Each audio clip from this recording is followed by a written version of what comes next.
All right. Welcome to the show, everybody. We are live. It is Wednesday, and this is another episode of The Experience. I am Drew. Justin is not here. Justin is doing a family thing tonight, but we are not alone. We are joined here by the Beard, the Beard himself. Yeah, what's going on, guys? It's your boy Ruben Prime, and it's prime time. It's definitely prime time. So I'm here. How you doing, Drew? I'm doing pretty fine. I am just living life, trying to get by, trying to enjoy the little things in life, even though some of them aren't always the best. But I just try to make it through life like everyone else.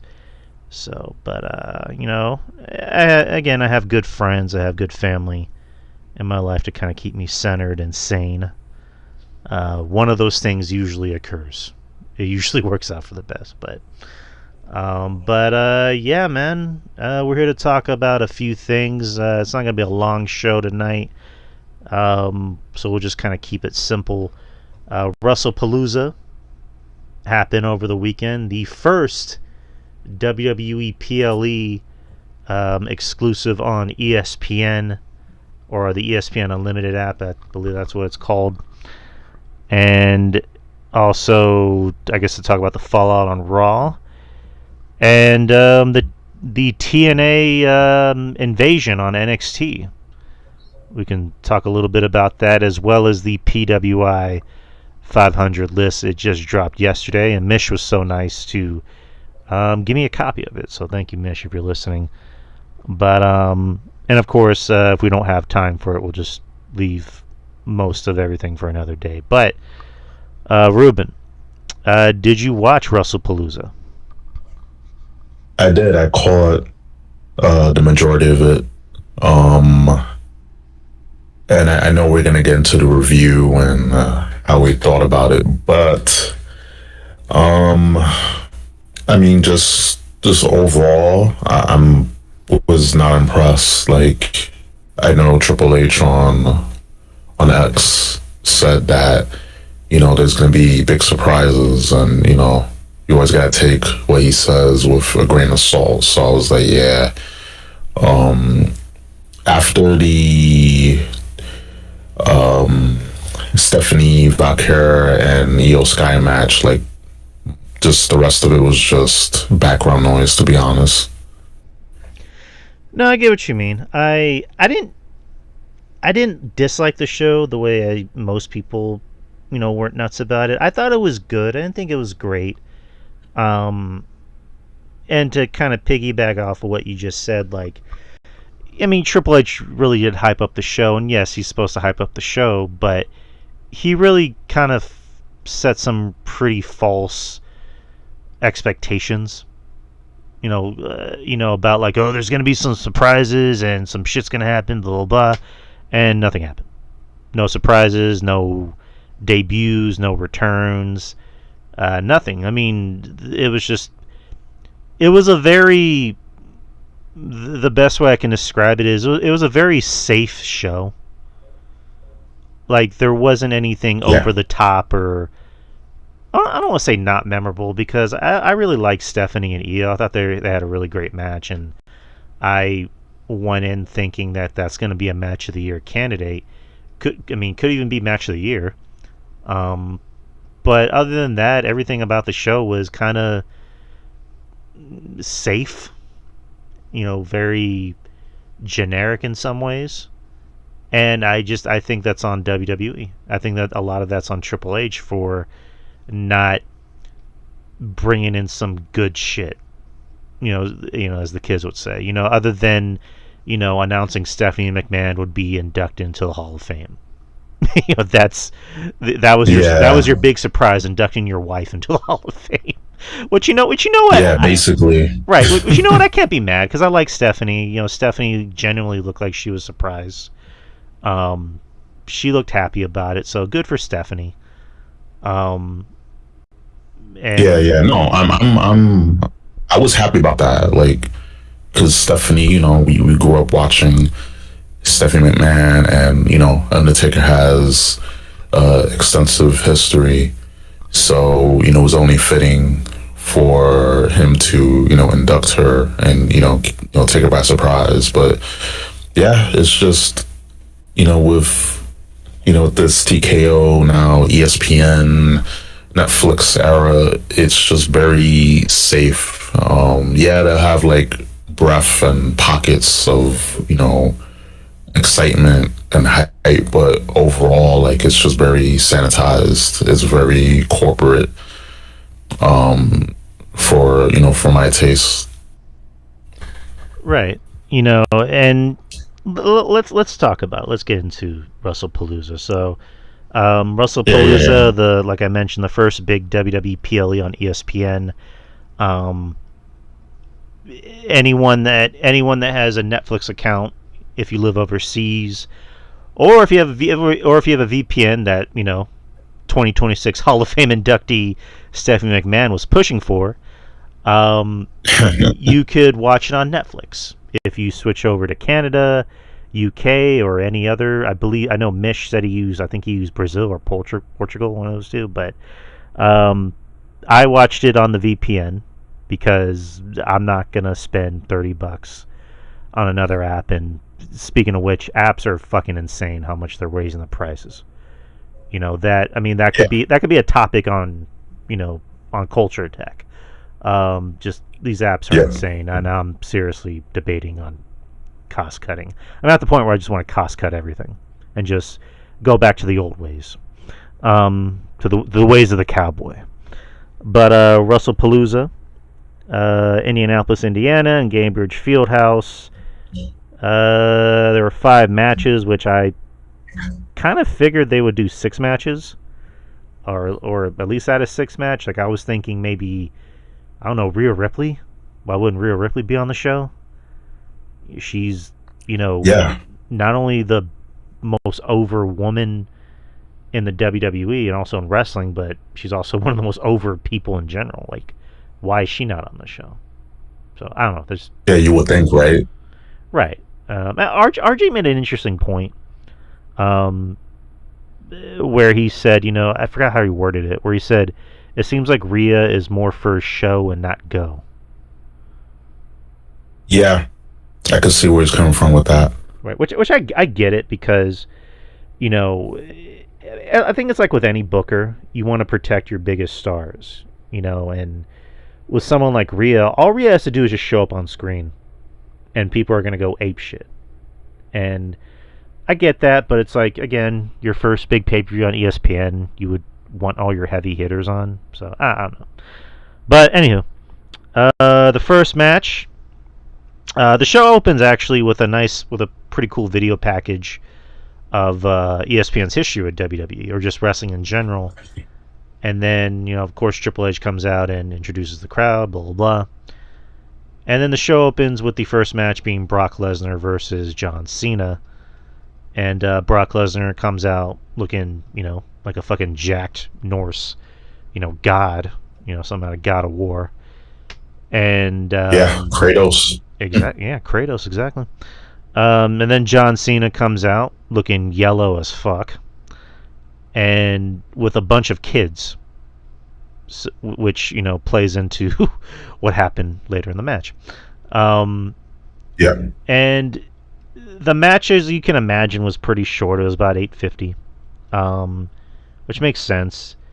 And this was essentially the match from SummerSlam 2014. Like, it was a throwback, a real throwback to that. Yeah. Right, which I mean, I think that match was more Brock offense. Cena got some offense in this match, but it didn't last long. Like, Brock just fucking annihilated Cena and just fucked him up. And the children in the audience were crying, which I loved, by the way. I don't know why I loved it, but I just loved it. When I see children crying because they see John Cena being just manhandled and abused, I got some sick thrill out of it. But I I pick Cena to win, partially because it's like he's gonna leave in a bit. Like, why not give him a win? But then again, I said on last Wednesday's show, and I said on the Thursday show with RJ, where it's like I don't really think it matters who wins or who loses. Neither guy really gains anything, but you would think give it to Cena, right? Yeah. But before the match, Paul Heyman came out and announced Brock Lesnar, which that got a big pop, and I was pretty happy about it too. But yeah, Brock Lesnar wins. The children are crying. What did you think, Ruben?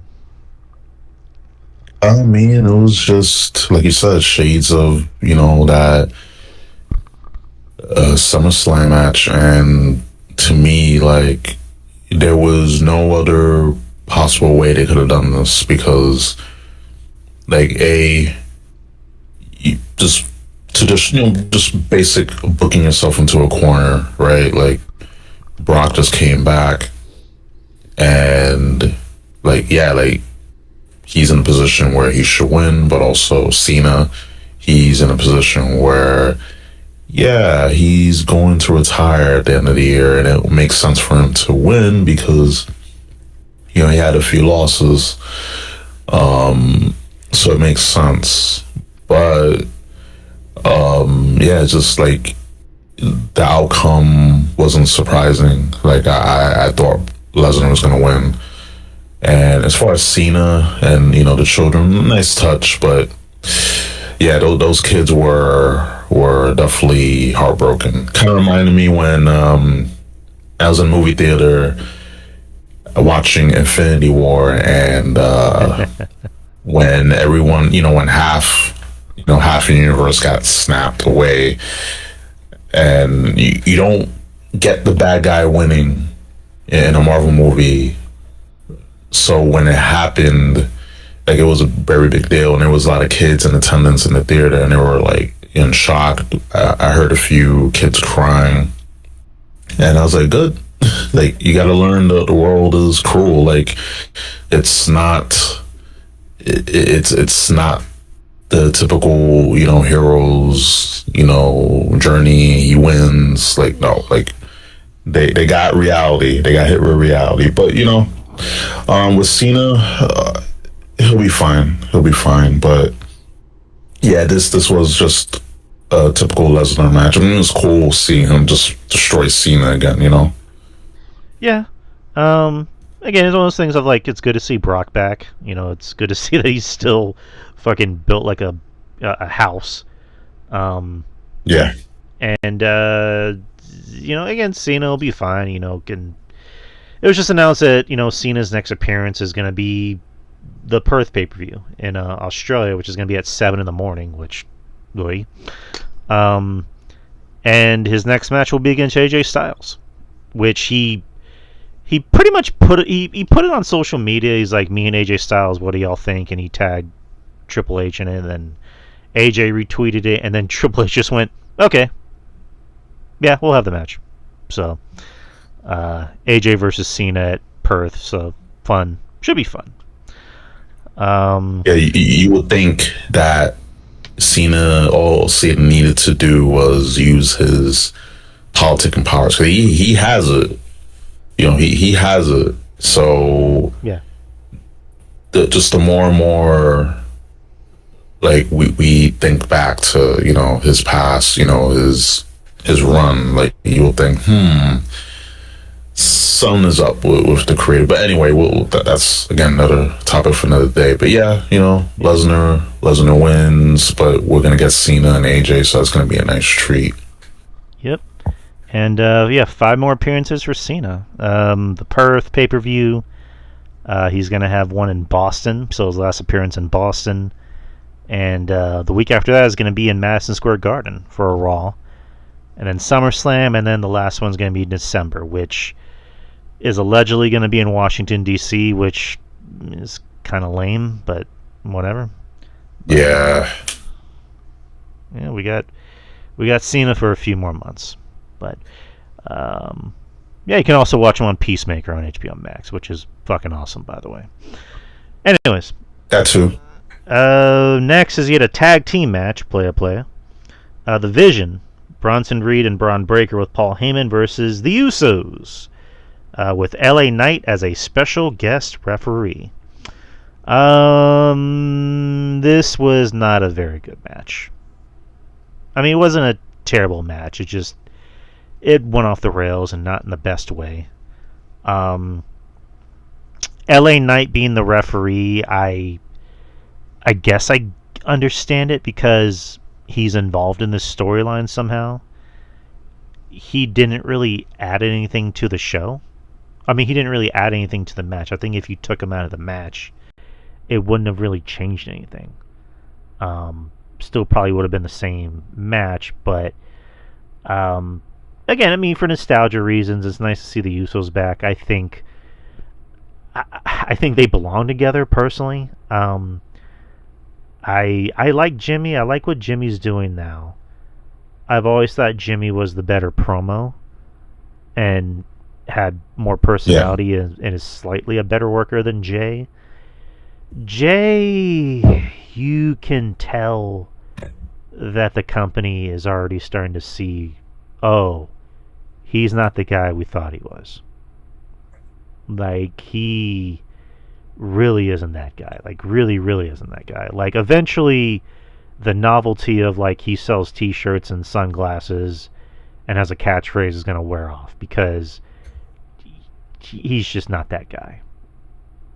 Like, I don't know. What do you think about that? No, you definitely make some points. And listen, like, I like Jay. That he's worked his ass off, but you can definitely see, like, and we seen it. And yeah, even though people on Twitter, they tend to be, the loudest, the loudest, minority, but it's definitely some, some legitimacy to that, and he hasn't improved. His in-ring style hasn't improved. His promos haven't improved. And he had one or two good shiny moments on the mic, but overall it's just the same catchphrase. Him, like, saying every few words, spacing them out, botching his promos. And, you want to like the guy, but you got to separate, the man, the man behind Jey Uso. Because I've been saying it. Love the guy, but he's just not it. And WWE's finally realizing that. And you got Jimmy. Like, Jimmy, I'll say he's the better. I'm sorry to say, he's the better Uso. Like, just a better worker, better promo. And I think with Jay, like, there's, like, definitely some, I don't know, imposter syndrome, or maybe he has too much pressure and he's trying to, like, live to people's expectations. So, like, I can get where he can, just feeling the pressure. But yeah, it's just not it. Definitely not it. Like, and it seems like they're trying to turn him heel. They're trying to make him into, Roman Reigns, the way that Roman Reigns was behaving during the height of his, tribal chief head at the table, era. But it's not working. They need to just, like, put the Usos back together. Just stop with the heel turn, like, because they're teasing it. I don't think it's gonna end well if they go in this route, in my opinion. I could be wrong. I'm just someone talking to a microphone, but just based on his title reign, based on just his in-ring work and just everything leading up to him winning the belt, and then after, it's just not gonna end well if they keep going on this train. Like, the wheels falling off, and they just gotta pivot to something else or someone else. Like, for the love of God, please, this is not. It's just not it. Like, people are gonna start getting tired. The guys in the office, they're just saying, "Yeah, it's not working. We got to do something." Like, just it's okay. Like, you tried, it failed. Now you try, and maybe maybe it will fail, or maybe it succeed. But try again with someone else. Like, you tried the Jey Uso experiment. You try the Eat Man experiment. It's not working. Try again. And him being a heel just doesn't make any sense, though, because he's getting mad at LA Knight for things that aren't even his fault. Like, he's like, Right. yo, Oos, you bumped into me, Oos. He's like, that was an accident. And you did that on purpose, Oos. And then he, like, spears him, which, for the love of God, can Jay stop doing a spear? Like, please. Yeah, it's like literally like just going in for a hug, like just leaping, doing like a leaping hug. Yeah, the definition of a running hug. Like in sports, we retire numbers. Like, can we retire moves? Like, just Jay should never do a spear. Roman, unpopular opinion, should probably never do a spear. Braun does a better spear. Like, that shit actually looks like it hurts. Braun spear, like, literally you can slice you in half. Yeah, like, fuck yeah. But yeah, I don't know, just Jay being a heel doesn't make any sense, and it makes him come off as an asshole. Like, LA Knight, if this means LA Knight can be something and get over and do something meaningful, like, that would be awesome. Because it seems like with LA Knight, they give him something and then they take it away, and then they give him something again and they take it away. It's like, I get it, the guy's 40, but either shit or get off the pot. Like, do something meaningful with him. That's just how I feel. But this match wasn't that great. Jay got busted open by hitting himself in the head with a chair. Because I think out of all things. Mm-hmm. Yeah, out of all things. And I mean, again, I don't mean to laugh, but it's just like, because he legit got busted open. And there was a video after the match where you saw Jimmy, of course, he's going to be concerned because it's his brother, and it looked like he was kind of having a panic attack. But that was a rough spot. And the Bronze won, which made sense because you want to get them over as heels, but it's like you reform the Usos and all they've done is lose. So I don't know, but yeah. Next is you had Stephanie Vacour versus Io Sky for the vacant Women's World Championship. This was a great match. This match delivered. I think everyone suspected it delivered. I suspected it would deliver, and it did.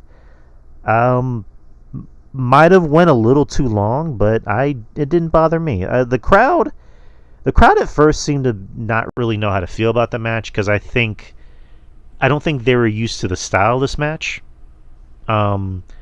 It felt like both women were trying to do a lot of methodical, technical mat wrestling with a bit of Joshi wrestling.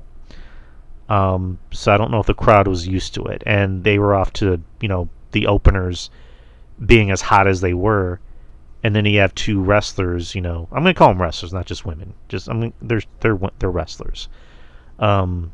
That know what they're doing and know how to make a match come together. They also know how to pace the match. So I think the fans were like, how do we respond to this? Like, what are we doing? And I think like the last 10-ish minutes of the match, maybe less than that, is when the crowd really started to get into it. There was a dive, spot with Stephanie on Io. I think that's what woke the crowd up. That and Stephanie's ass. Oof. Yeah, them cheeks. Also, Stephanie's dad was in attendance, so it was actually the first time you had to see her wrestle. So that was a pretty nice moment. Right. I love this match. I can't really say enough about it that I haven't already said before. I was thinking Io. I didn't think they would give to Stephanie this fast, but then again, this whole year, Stephanie's been a champion. She debuted on NXT 1 year ago today, which is nuts to think about. It's pretty wild, yeah. And she wasn't even in NXT for a year. And in that time, she was the North American champion. She was the NXT Women's Champion. So she ended up becoming a double champion.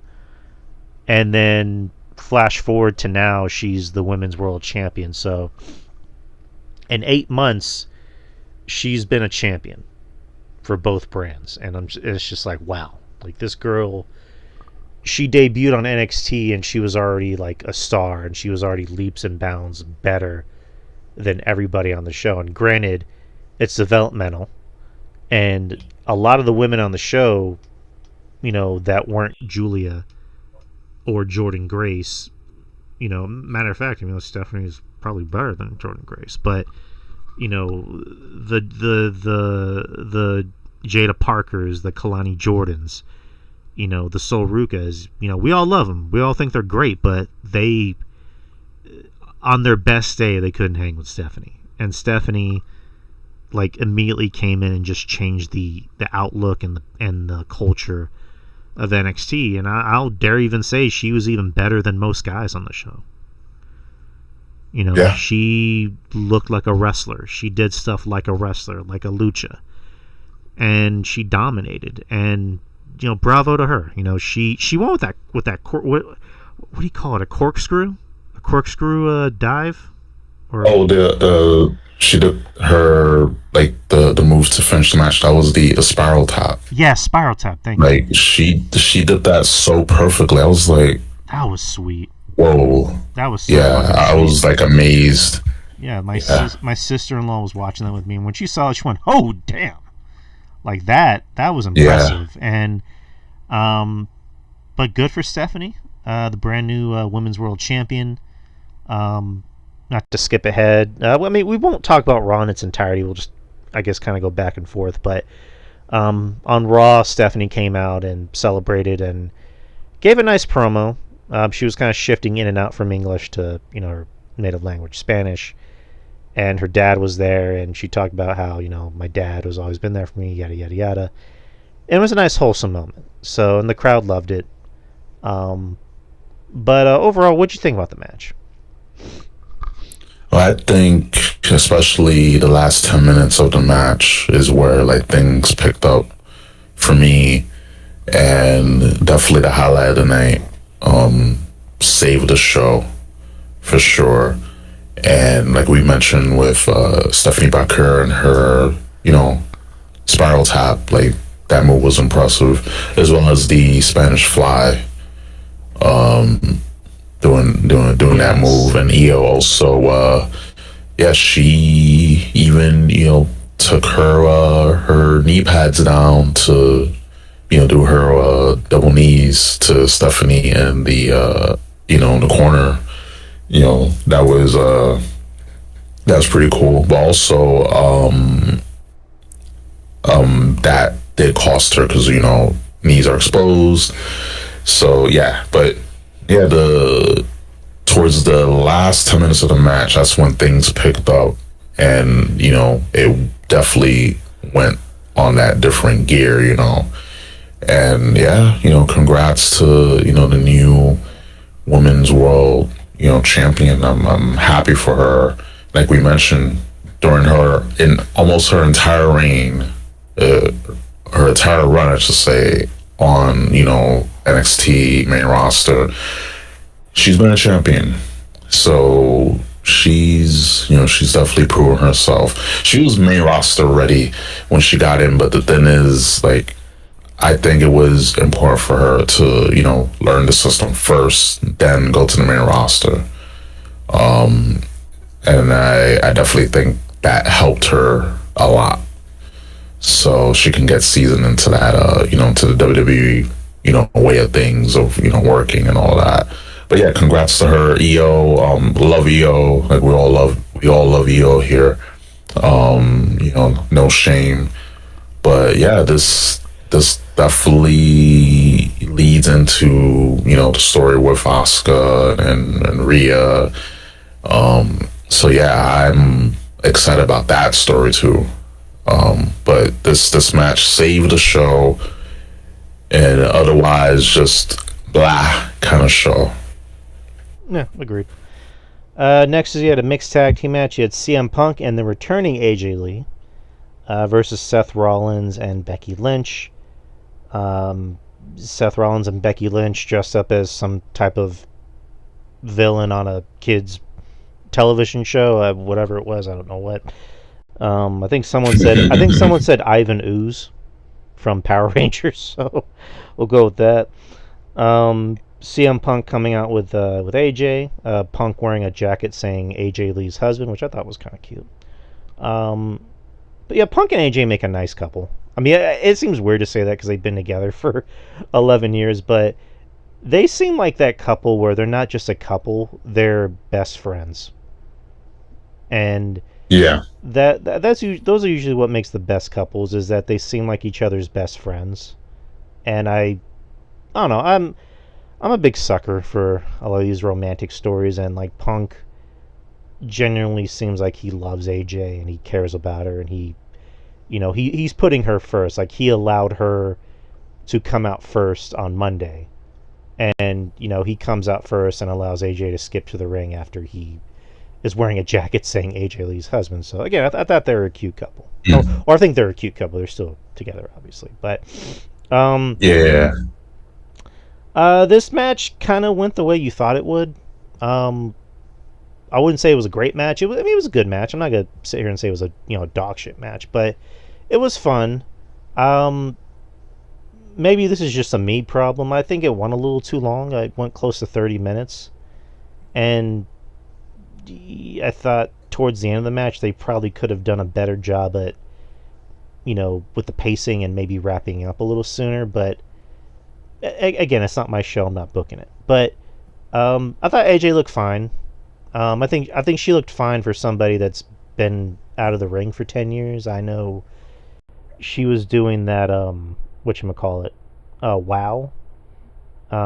If Mish is here, he can probably divulge more about that than you or me can. And she also made an appearance on the show Heels with CM Punk. But as far as like actual in-ring wrestling, I don't think she's actually wrestled since she literally retired. But I thought she looked fine for not for wrestling for 10 years. I do think if we see more of that rust from here on out, it's going to be a problem. But for now, I thought she looked fine. I will even dare say, Seth and Becky, they really did a lot of the heavy lifting. Even Becky. We've been well, I don't want to speak for you, but I've kind of been poo-pooing over a lot of Becky stuff and just recently a lot of Seth stuff, but I will say Becky really did carry this match, and she did a great job at making AJ look like $1 million. Even Seth did some good shit, like when Seth picks up Becky and is about to throw him on Punk, and then Punk moves out of the way and Becky just lands on the canvas, and I'm like, oh shit. So they definitely did some spots where the women were, I don't want to say abused, but like got hurt by the men. Like when Seth grabs AJ and like pulls her, and then she just falls on her face. I'm like, oh, that was a very heel-like move, but not to the effect of like Extreme Rules where Baron Corbin end of days Becky. Although something like that probably would have been cool. That was still pretty cool though. Can't lie. like I was thinking there would have been a spot where Seth goes for a curb stomp on Punk, and then AJ sacrifices herself for Punk, and that's when Punk just like goes full berserker rage Wolverine mode and just starts beating the everything dog shit out of Seth. Like that would have been kind of fun, but no, that didn't happen. There was another nice spot where AJ's down on the floor and Seth starts doing the skipping. I'm like, okay, that's nice. That's how you actually act like a heel, Seth. Yeah. Yeah. Again, I did, like I mentioned before. I think towards the end of the match was when I was like, okay, let's wrap it up. This is going on a little too long. The table spot, which I'm like, okay, I don't know if that was needed, but sure. I did appreciate the fact that Punk and Seth pretty much allowed their wives to kind of, take them home, so to speak. AJ beats Becky by making her tap out with the what do you call it, the Black Widow? I forgot what she called her finisher, Black Widow, or what you call it? It was a Black Widow, yeah. Okay, so she wins, and AJ's first match back looked fine, but she's definitely gonna have to shake a lot of that rust off. But what'd you think? Yeah, I thought the match was fun. I mean, there was some spots where could have like definitely you can sense AJ's ring rust. You can definitely see it, but it's fine. Like her first match back, like I ain't gonna give her, I'm not gonna give her too much, just criticism. Like it's to be expected. She hasn't wrestled in over a decade. But yeah, there were times when I felt like the match was like, it definitely went too long for me. They could have shaved off like 10 minutes and it would have been fine, or 5 minutes. I'll say at 5 to 8 minutes they could have shaved off. Sure. And I felt the match could have been perfect for me, but it was fun. The table spot. Becky throwing AJ at Punk and Seth. That was funny, but AJ really got physical. Like she took a lot of bumps, so did Becky. So you got to commend the woman, for that. They weren't afraid of breaking nails, and the right team won, of course. Not surprising, but we just gotta wait and see how this story pans out. But for the match, it was fun, but yeah, not to expect. We're not expecting a 5-star classic from this. Yeah, exactly. And then lastly, at the main event, which was Cody Rhodes versus Drew McIntyre for the WWE Championship. The match was good. I'm not going to say it was a bad match. It was just really, really, really generic. Like, this could have been... I was saying all week, matter of fact, I was saying even weeks before, heading to this match, I'm like, if they really want this show to really have some pizzazz or just any kind of buzz, why not Drew just win the match? Like, give Drew something. Like, I gave Drew was my male superstar of the year last year because he had a great year. He had the match of the year with CM Punk. He had the feud of the year with CM Punk. I mean, those are my choices for feud and match of the year. And I'm just like, okay, are they going to give him something? Like, give him a world title reign? Because he deserves a title reign. Like, it doesn't have to be, like, a year-long title reign. Just give him a title reign. And I flash back to earlier this year with Kevin Owens, which I'm just like, why not just give Kevin Owens a title reign? Like, Kevin Owens can just beat Cody, and then Cody can just win it back. Cody doesn't need to be champion for a whole year. Matter of fact, I don't think world title reigns need to be that long. But Triple H has this obsession with these long title reigns, so what do I know? And then I'm thinking like, okay, Cody's filming the Street Fighter movie. And Drew's the most interesting character on the show. Why not just give it to Drew? Why not just let Drew win it? And he can just drop it back to Cody at, like, say, the Royal Rumble. And then Cody can just, go back to being Cody. Also, again, this might be an unpopular opinion. Maybe it won't be. Cody is a much better chaser than he is a champion. No, that's true. That's definitely true. The 2-year-long chase with Cody, that was the money. And, him ending, Roman's, what is it, his 1400 whatever the fuck title reign, that was historic, and that was, one of the biggest moments in WrestleMania history. Ever since then, like, Cody just, I don't want to say his title reign has been terrible, it just has been very, lackluster, to where it just felt like Cody. Underwhelming, just underwhelming. Yeah, yeah. It just feels like with Cody, he wants to go and have good matches with people. And I get it, but the only feud that Cody had for his title that actually felt like it had a story to it and felt personal was the one with Kevin Owens. Like that Yeah, actually felt like it had a story to it. And again, I was thinking, like, why not just give Kevin the title?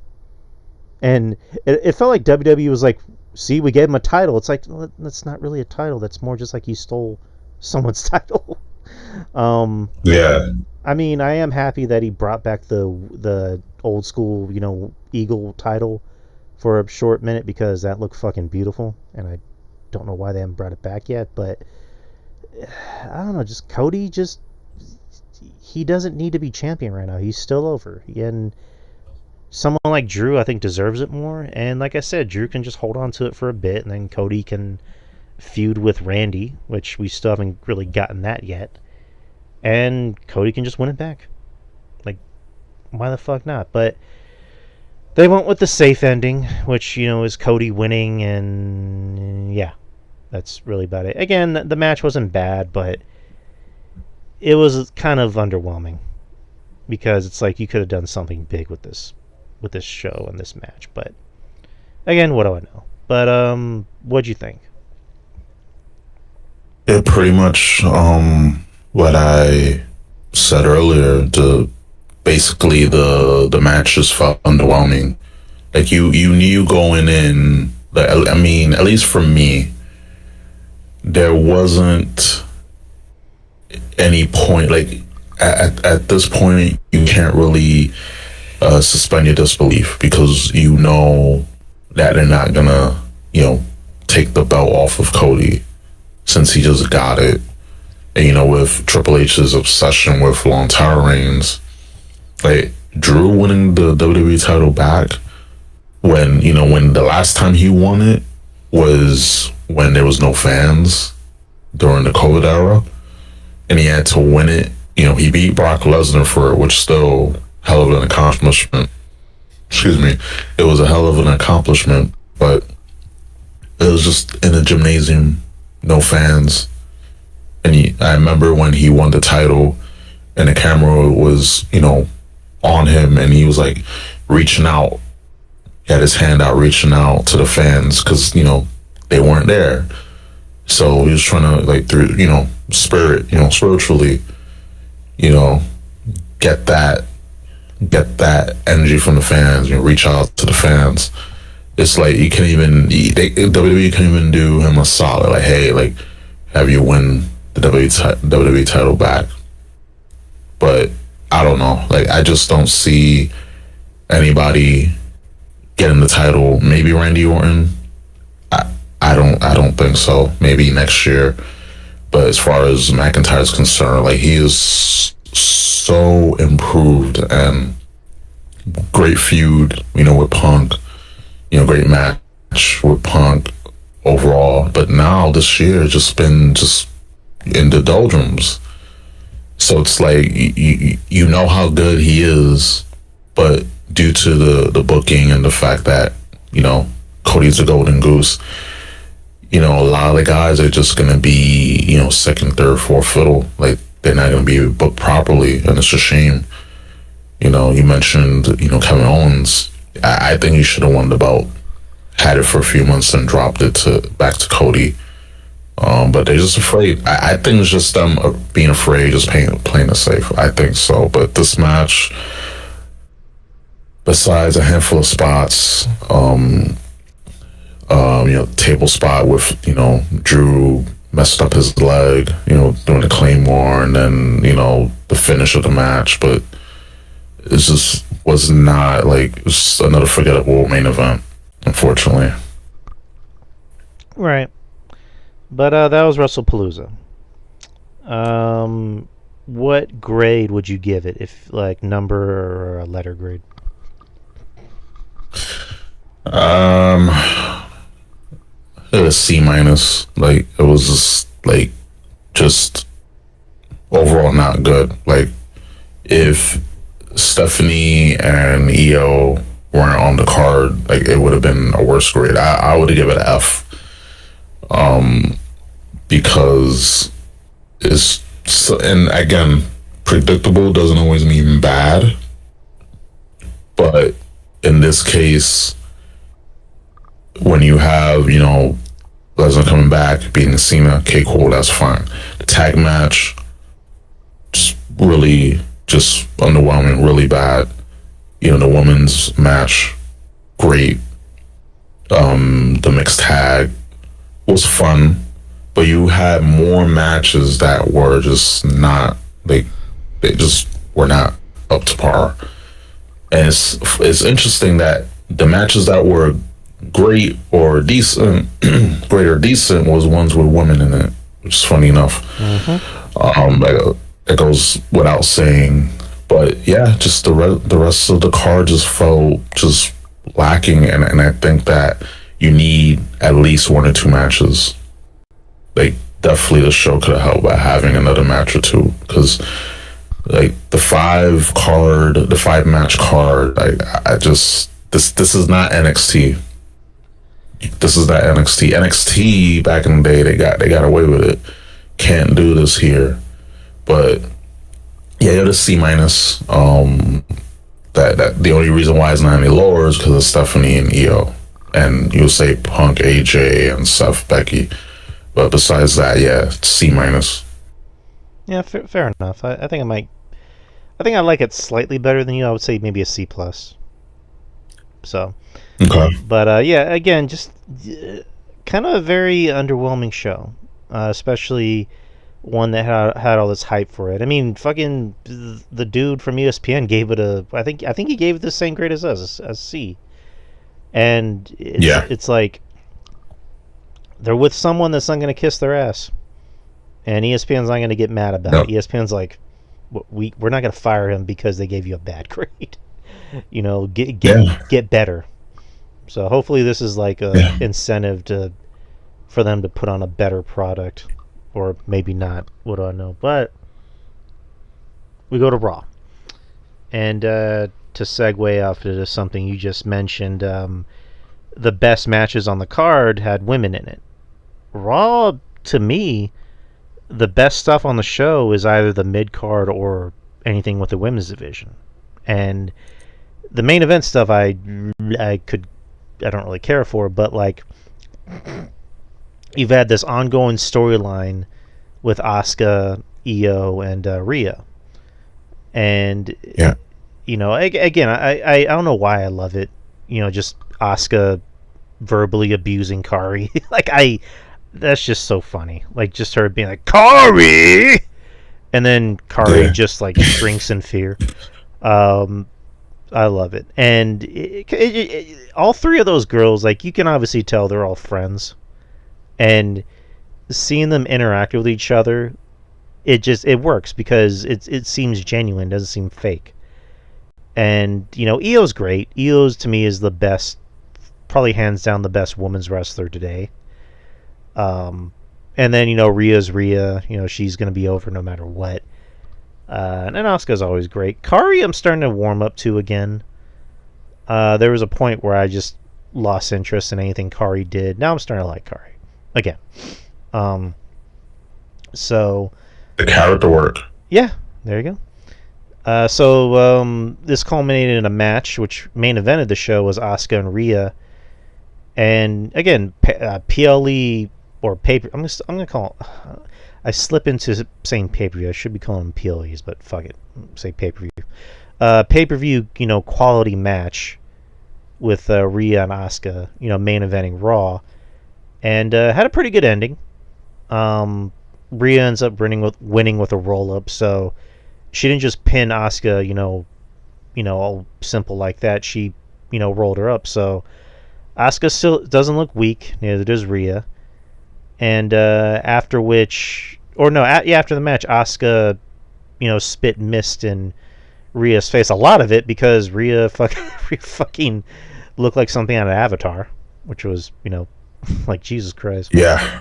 Um, After which Io came out and confronted Asuka, and then Asuka turned on Io, and then forced Kari to beat up Io. So now Asuka and Kari have officially turned on Io, and the culmination of a storyline. So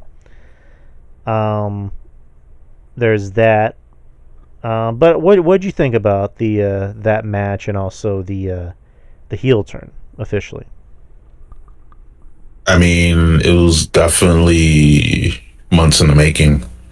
Ever since Oscar returned, they were definitely planting those seeds, and like great, like finally, and the fact that you have Io, Oscar, Kari, and Rhea, like all those women are awesome.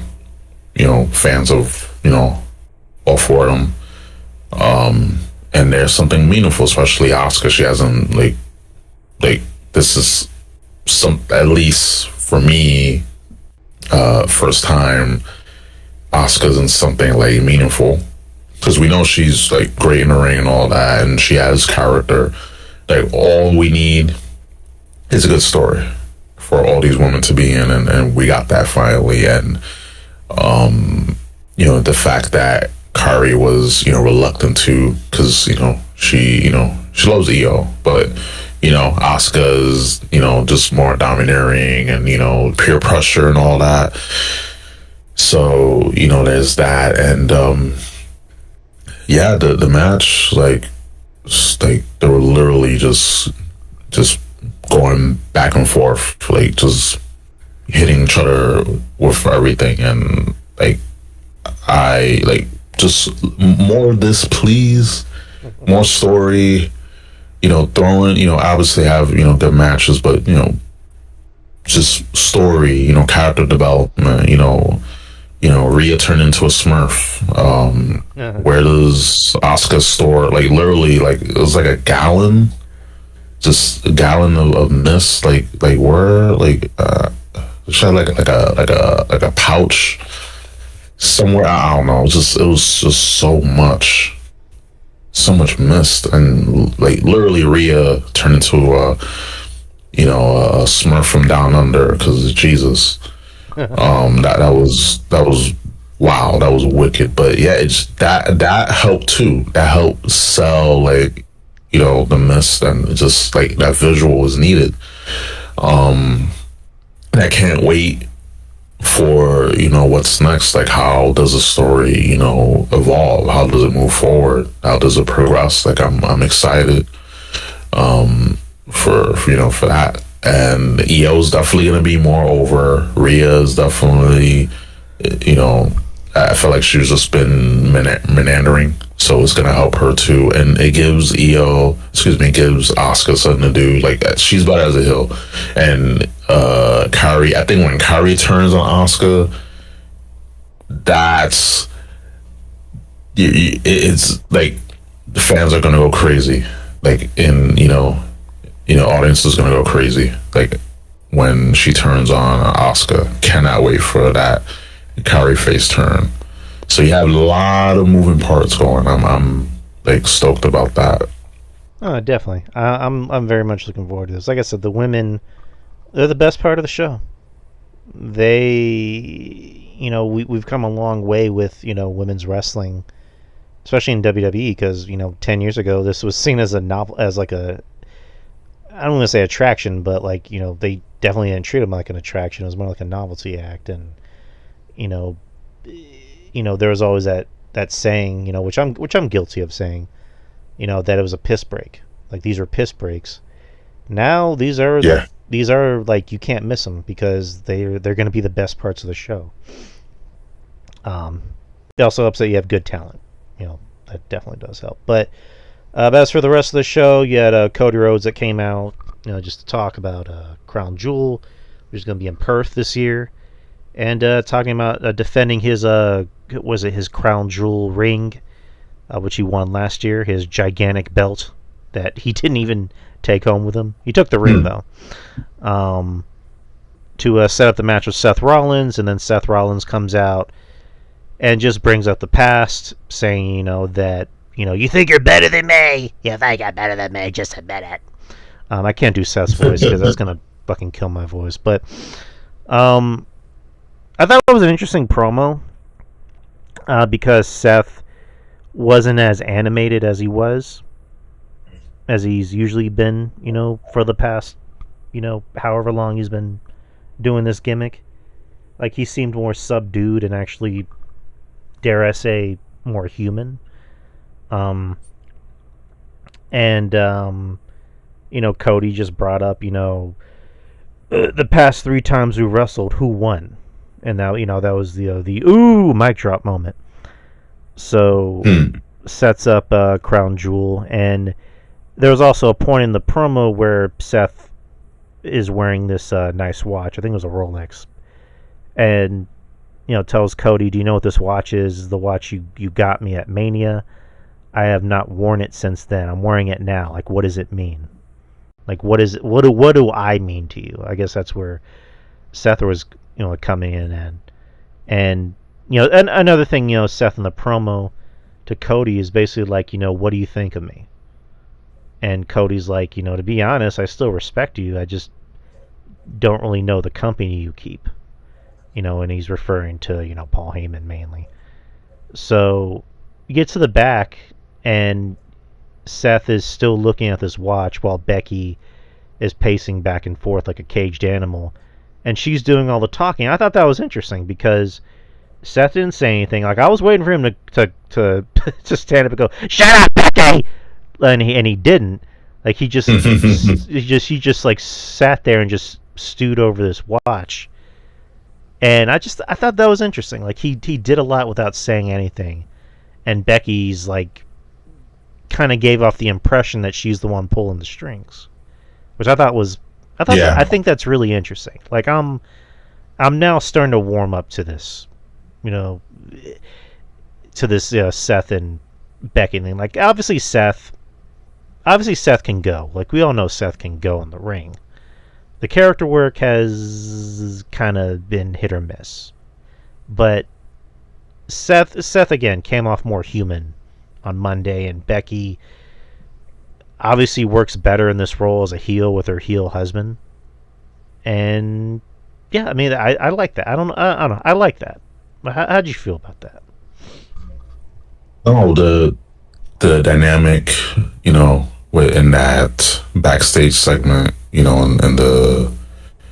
the dressing room, like, I definitely enjoy that, because normally it's stuff that's talking and pacing and being all animated, but the fact that the roles were reversed, it definitely accomplished a lot than stuff just talking and doing the generic thing.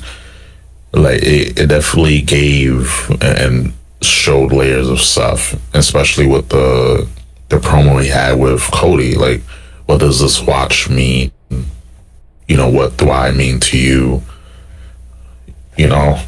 Things like that. Like, it definitely, I think this is going to help more with stuff, in terms of character work and, not just being flamboyant and wearing Becky Lynch's clothes.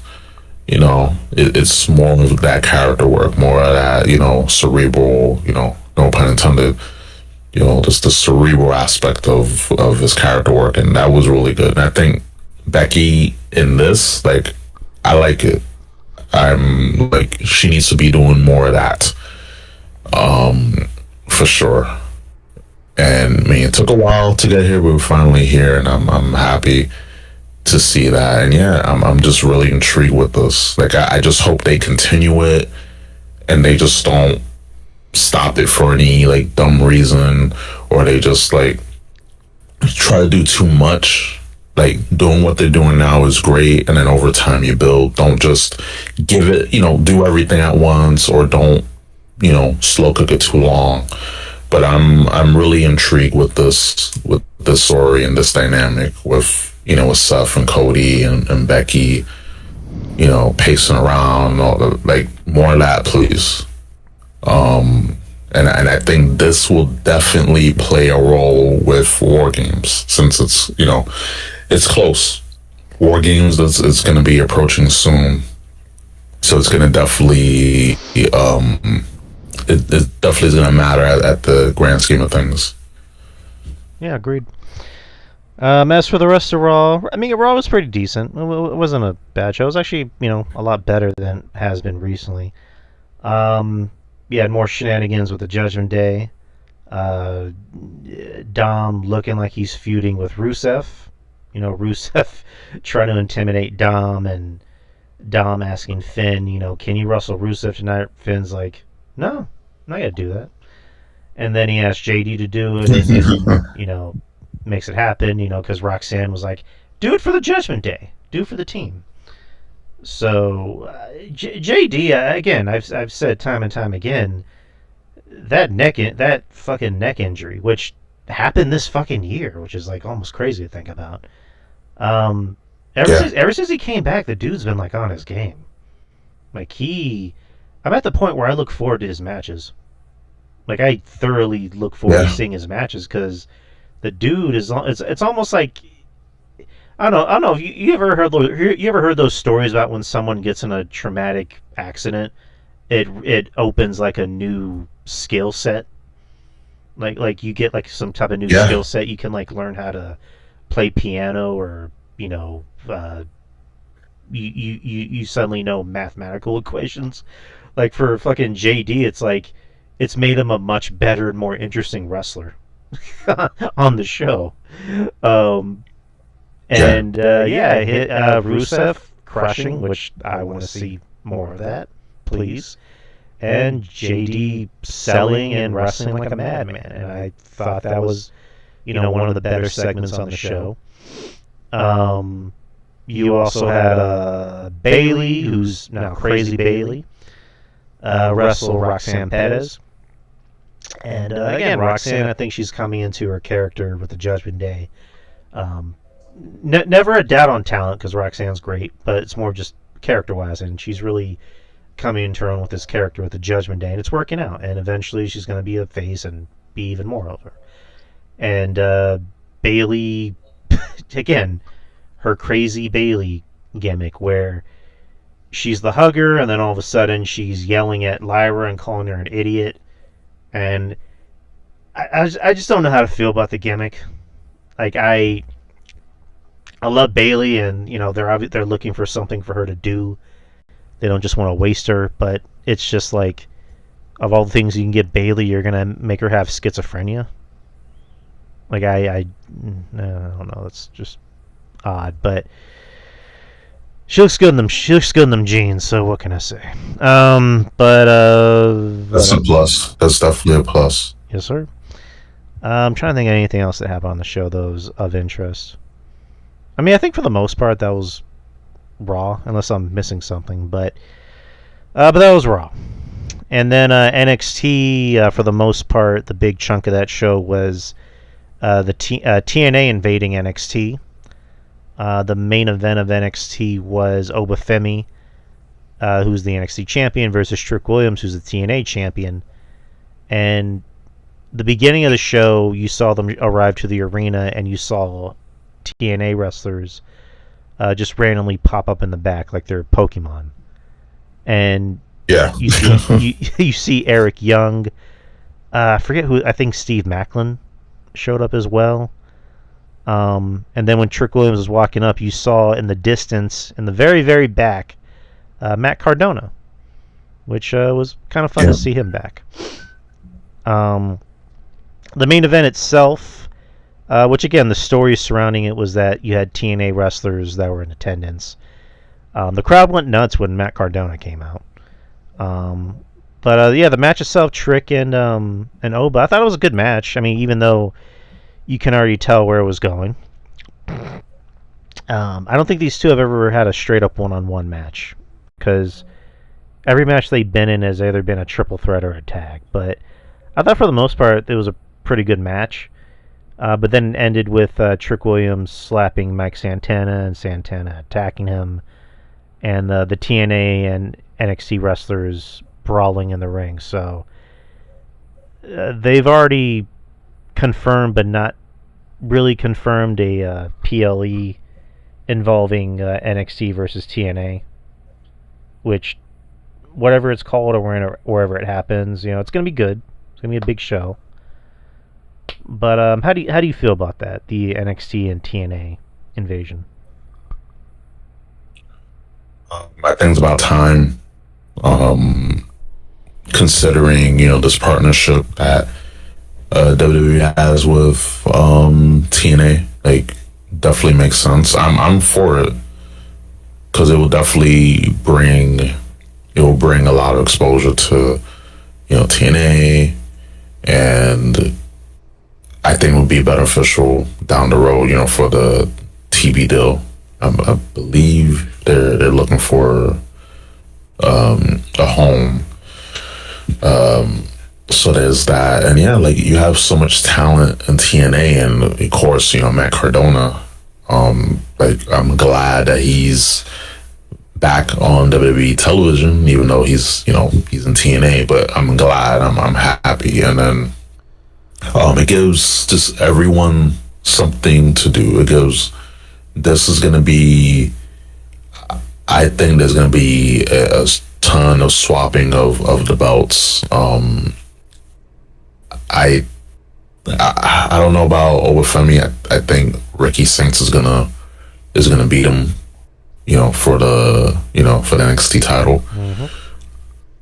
I definitely think so. But like everything else, there's gonna be a lot of belt swappings. There's gonna be a lot of belts changing hands. Because they gotta have it chaotic. Like, you gotta, for an invasion, you gotta, like, if you're gonna do an invasion angle, you gotta have belts changing hands. You gotta have a power struggle. And dear God, not like Hogan and Immortal and all. Like, no, just we don't need that. That was I watched TNA during those days. 2009 through 2012. Yikes! So just yikes. But still TNA fan. But overall, I'm excited. I can't wait to see what they do. Like, they definitely gonna get more eyeballs onto. And again, it's gonna be chaotic. That's what I'm hoping for. I'm hoping for things to be chaotic. I'm hoping for things to just be just all over the place, unpredictable. Having all the belts changing hands, that sort of a power struggle. And hopefully, if they do this invasion angle, that they do it right. Because we had a lot of invasion angles, and they just been subpar or just plain horrible. So I'm excited. I can't wait. Glad to see Matt Cardona back overall. Yes, sir. And the rest of NXT was fine. I mean, you had Lola Vice and JC Jane hype up their match, and both cut a good promo. I thought Lola cut a pretty good promo. It's funny, she brought up the promo from last year where she did that weird thing where she was crying and dancing, which I'm like, what is this? So and then there was a funny line where JC brings up that Lola is famous for shaking her ass, and Lola's like, oh, somebody brings up that I shake my ass, so at least I have an ass to shake, mama. And JC just kind of snickers and goes, okay, fair enough. But yeah, I thought both cut good promos, and I'm almost positive Lola's winning on Saturday. That almost seems like the way to go. I think JC's done a good job. I've always liked JC. I'm glad she's gotten this opportunity. Granted, it was kind of given to her because they were just looking for a way to get Stephanie out. But I think JC's done a good job. I like the fact that they haven't given up on her, and then just say, "Hey, we're giving you this title, and we're going to give it to somebody else." Like, they actually gave her time to get over and get over as champion. And I thought she's done a good job. But I think Lola's winning it. I think Lola has gotten a lot better in the ring.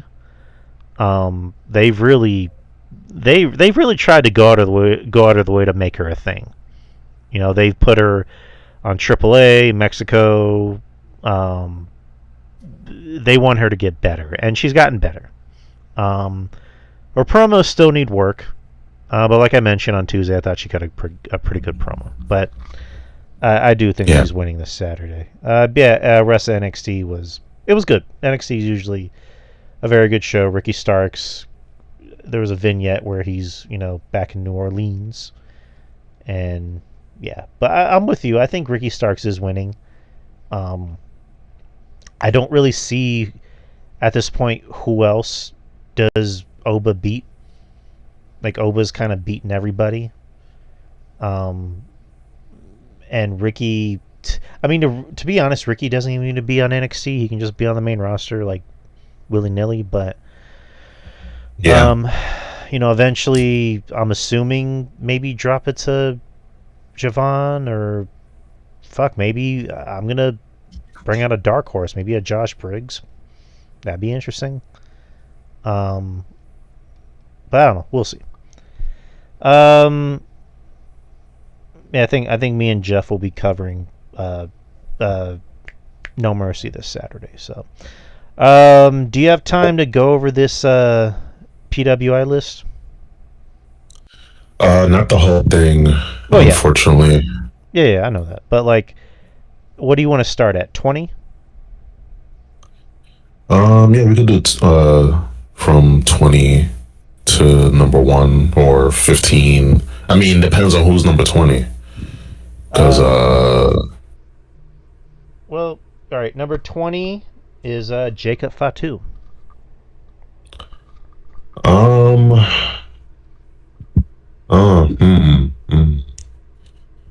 I mean, as of late, he hasn't been booked like he's top 20. I mean, in terms of potential, yeah, but just like, I know with a lot of the names, it's just booking, just how they've been booked. I don't know. I think he should be just a little lower, just because of his current booking. Because he's great. Like, Jacob is awesome, but the problem is he's like, right now he's not doing much. Like, I think he's like, he hasn't been on TV in a while. Yeah, I was about to say, where is he? Like, did he get hurt, or did he get in trouble, or what did he do? I hope not.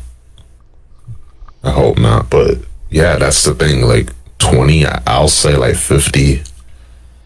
Like, maybe 40 or 50. I mean, I love Jacob Fatu. Like, he's awesome, but 20, I don't know. Yeah, I mean, I can see where you're coming from.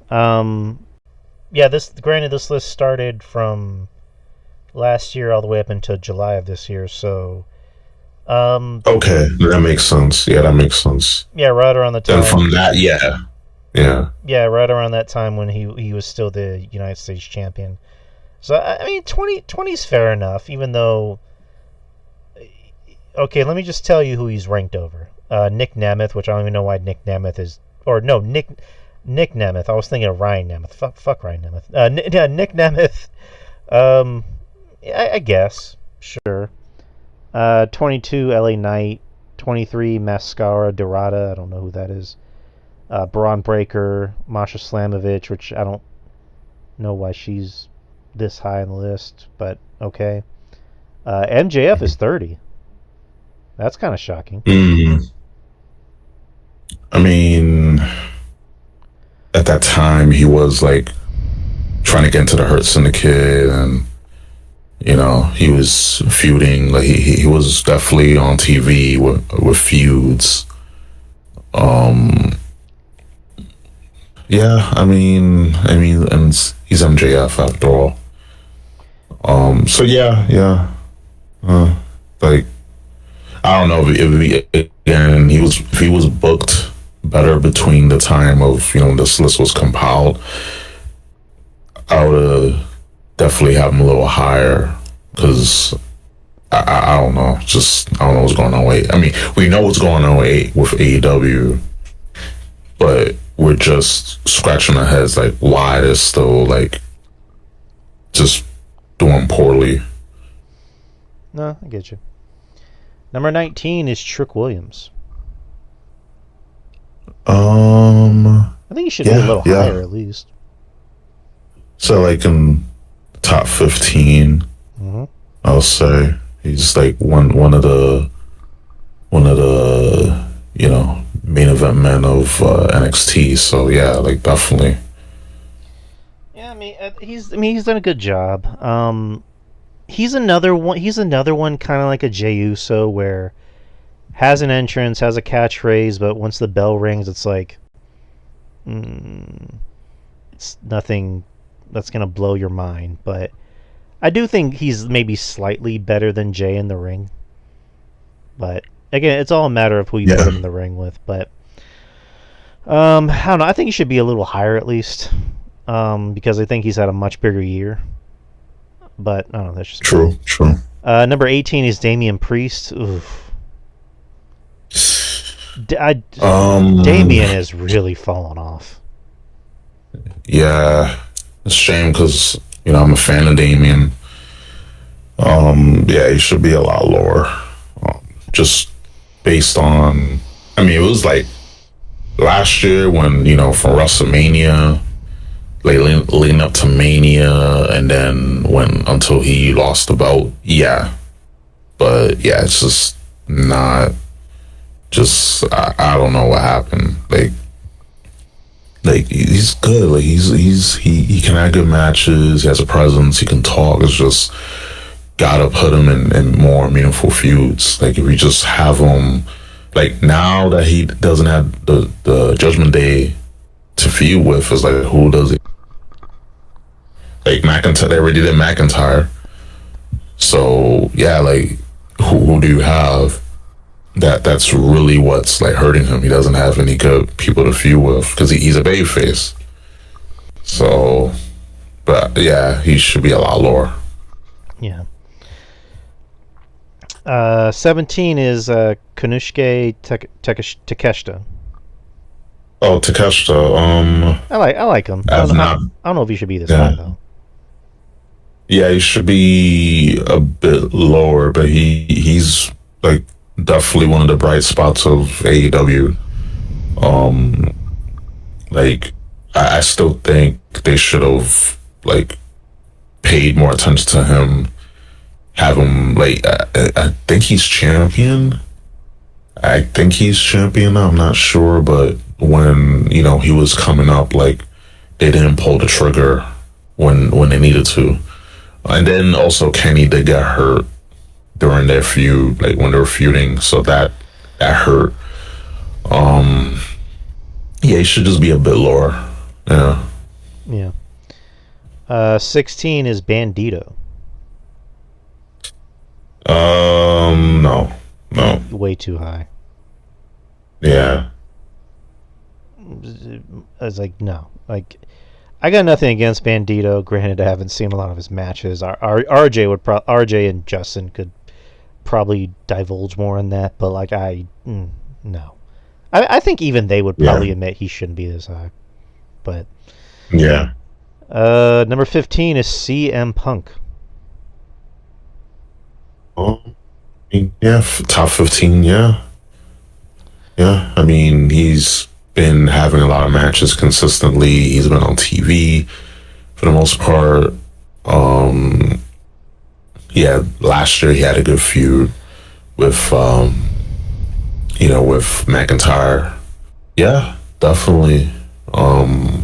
I think 15 is definitely a good spot. Maybe I'm just being biased. I think he should be a little higher. Just me. Okay. Just me. Number 14, Obafemi.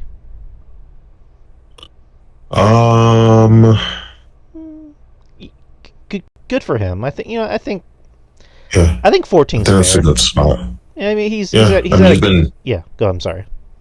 He's been killing it in NXT. Still champion. And at the time of this list, he was definitely like just getting started. So I definitely think it's a good spot. Or maybe just swap Obafemi with CM Punk, like have CM Punk a little higher. Yeah, like either or, like I think it's perfect spot for him. You know who beat him out for number 13 is Zack Sabre Jr. Jesus, Oh my! like Why does everyone I'll jerk off say, to this guy so much? Like that guy is the definition of dull. He is just the guy works at a snail's pace, and everybody's like, he's the greatest technical wrestler ever, and he does blah blah blah blah blah blah blah blah. It's like the guy's boring. I don't know what you want. Like, I'm sorry, the guy's not good. I mean, I don't even want to say he sucks, but he's boring. Like, come on, you rank him over CM Punk. I'd rank Takeshita over him if I'm picking anyone else, but it's like, come on, really, this guy? yeah, yeah. I I don't get it. I mean, I've seen a few of his matches, but I'm like, okay, like could just pull like 3 or 4 people that wrestles just like him from the indies. But it's just then it's the name recognition, and that's like my own explanation to why he's been, why he's like just people like him and they cried him a lot. Yep. Number 12 is Joe Hendry. Had a big year. I mean, yeah, he's been killing it. I don't necessarily think it's he's too high up. I mean, maybe put him like a notch or two down, but just in terms of, again, when this list was compiled, like, yeah, like it seems fair. He's been killing it. I know if he was TNA World Champion when this list was made, because if that's the case, then yeah, like definitely makes sense. He was. Yeah, then it makes sense. Yeah. Then yeah, he was TNA World Champion. Yeah, so yeah, it definitely makes sense. I do agree. Might be a little higher. I mean, higher than CM Punk, higher than Oba. I think Oba may have had a. Well, I'm not. I'll take that back. CM Punk should definitely be over him. But yeah, I'm not gonna take anything away from the guy. The Joe Hendry song has been around longer before it became famous. So Yeah. the guy's having a big year, and then pretty soon he's gonna officially come to WWE, even though he's pretty much been in WWE for the past year and a half. And he got to have his Mania moment. He got to have his Royal Rumble moment. So good for him. I can't really take anything away from him. Speaking of people I want to take off this list, Okada. Yeah, I was a big fan of Okada. I seen him perform at the Garden back in 2019 when they had that super show. With New Japan, Ring of Honor, and it was fun seeing him perform live. But like that Okada, that New Japan Okada, like that was phenomenal. This Okada, no, like no, absolutely not the same. I just don't understand. Like I know they're paying him a lot, but at the same time, it's like he does not feel special. Like the man does not special. That aura, as the kids will call it, is gone. Like literally, like it's gone because he's like, I don't know. He should have went to WWE. Like I think he should have went to WWE. Him, MJF, Jay, and 2 more of the people should. But another conversation for another day. But yeah, no, he should be a lot lower. Yeah, why? Like, Okada from, like, maybe 10 years ago, I can see why everyone loved the shit out of him, but Okada now, over CM Punk, over Joe Hendry, over fucking Obafemi. Again, I'd take Takeshita over him all day, every day. And I barely watched the Yeah. show, but I remember Takeshita well enough to know, I was like, that dude has talent. Like, that dude's much more talented, and I'd put more stock in him than an aging Okada. So, again, we know who writes these lists. We know who picks these people. So, Yep. number 10, Will Ospreay. uh, I mean, objectively, yeah. I'll still have him a few like notches down, but just objectively, when he came into AEW, you know, he was in a lot of matches. You know, he was in in key feuds. So I definitely think that it's like, yeah, I agree. It's still for me personally be a few like notches down, but at the time when this list was made, and yeah, him being there, it's fine. Top 5 moments during evaluation period. Defeated MJF to recapture the AEW International Championship at in London, England, at All In. Yeah. Beat friend turned foe Kyle Fletcher in a brutal cage match at Revolution in March 9th. Used his hidden blade elbow to pin Pac and successfully defend his international title at All Out. Made it to the final of the 2024 Continental Classic Tournament, winning matches against Claudio Castagnoli, Brody King, Juice Robinson, and Fletcher before losing to Okada. Also made it to the final of the 2025 Owen Hart Foundation Tournament, beating Kevin Knight in the quarterfinals and Takeshita in the semi, but lost to Adam Page. So, yeah. Again, we know who writes these lists, and they are certainly... They're horny for Will Ospreay. They love Will Ospreay. Will Ospreay can do no wrong. So, number 9 is Mystico. Why?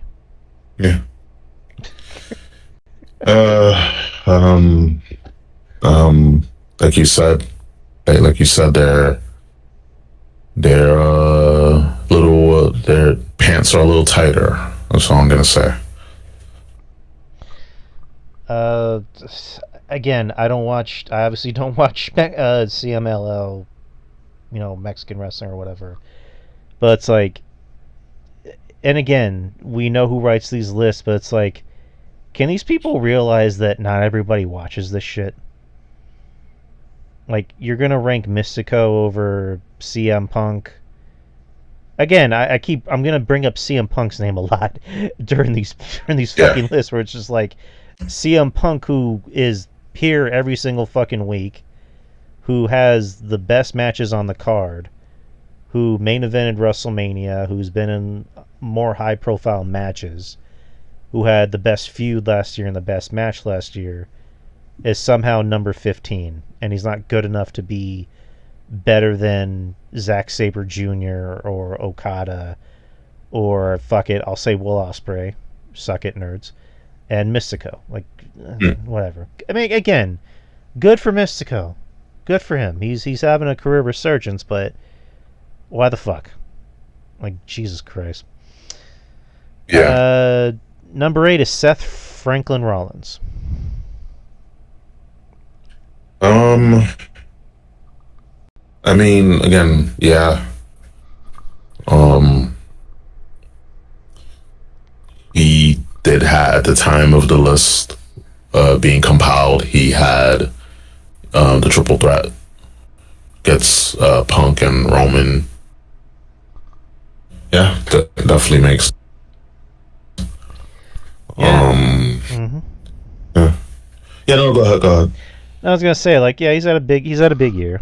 Main evented WrestleMania, won Money in the Bank, cashed it in, came back with a huge swerve as the world champion. So, I mean, granted, however you want to look at him, the guy's been booked properly. So yeah, I get eight makes sense. 8 is fair. All right, 7, Swerve Strickland.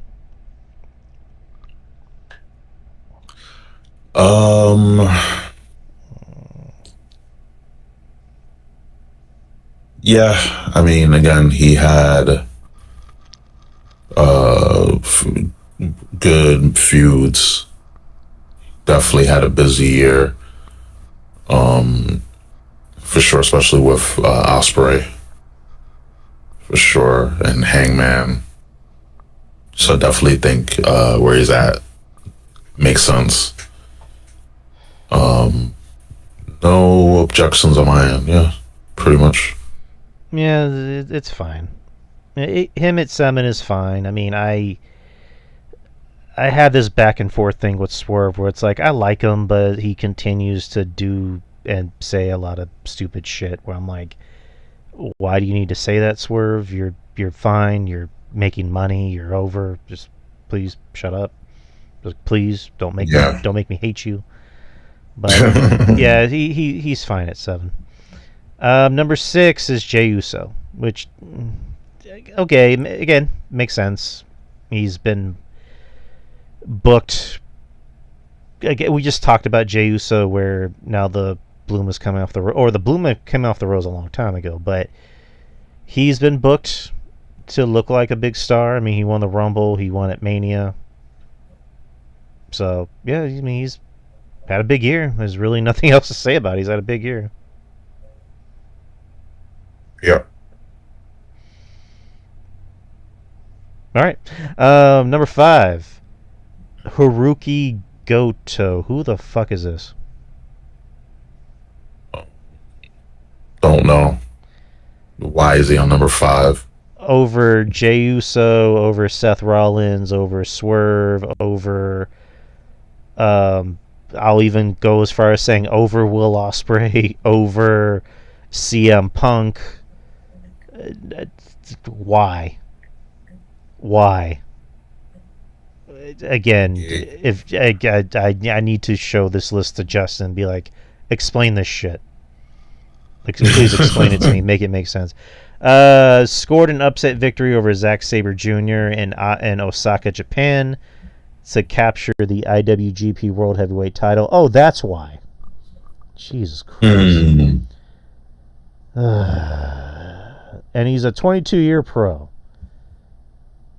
So, an old guy at number 5 over younger, probably better talent that probably should be higher. I mean, I don't know, Drew. He's kind of a young lion, Yeah, fuck definitely it. young lion. Why not? Why not? Number 4, Hangman Adam Page. I think he's a little too high. Yeah, a little bit too high. I don't know. I would have him. I have him like a few notches down too. I don't know. Page is just weird. Like they've been booking him to look like a badass, but we know he's not really a badass. And he's one of those guys that on paper you probably should like him, but you hear about the dumb shit that he's been accused of. You know who he's associated with. He's one of the many reasons why this company is in the shape that it's in. And, Punk was right to call him an empty-headed dumb fuck. Because he still is, at the end of the day, an empty-headed dumb fuck. And it's just like, again, he's not a bad wrestler, but it's like, out of everyone in the Elite, I would say he's the better wrestler. I would say he's even better than Kenny. Gasp. Yeah. But it's just, I don't know, his attitude is just shitty. it's hard for me to root for him when he has a shitty attitude. And I know, like, the saying is that, we can put that to the side and just focus on the wrestler, and I get that, but it's hard for me to get into someone who's just probably a very shitty and just unlikable person. Who's like, that definitely, it's you're warranted to feel that way. yeah. Any other thoughts on Mr. Page? No, like, I mean, I want to like the guy, but just a lot of things he's said and done, in the past, definitely hurt him. Like, it hurt his image, and he's in a weird spot because, again, like, I want to like the guy, great in the ring, but yeah, it's just, I don't know what, just something that it does to people when they go to AEW. I don't know. They just, like, you just slowly get brain rot. Brain rot. I don't know. Just, to me, it's like, just stop being such an empty-headed dumb fuck, please. Mm-hmm. All right. Number 3 is Gunther. Man, I think he should be just a tad bit lower because, just the way that he's been booked. I think if he didn't lose to Jey Uso, and if he would have wrestled John Cena, but I think they're saving that for his last match. But I think if he wouldn't have lost to Jey Uso, yeah, I would see him being at that spot. But since he did, I definitely think that he should be a lot lower. Not too low. Maybe number 5. Definitely number 5. But yeah, I think he's just too high.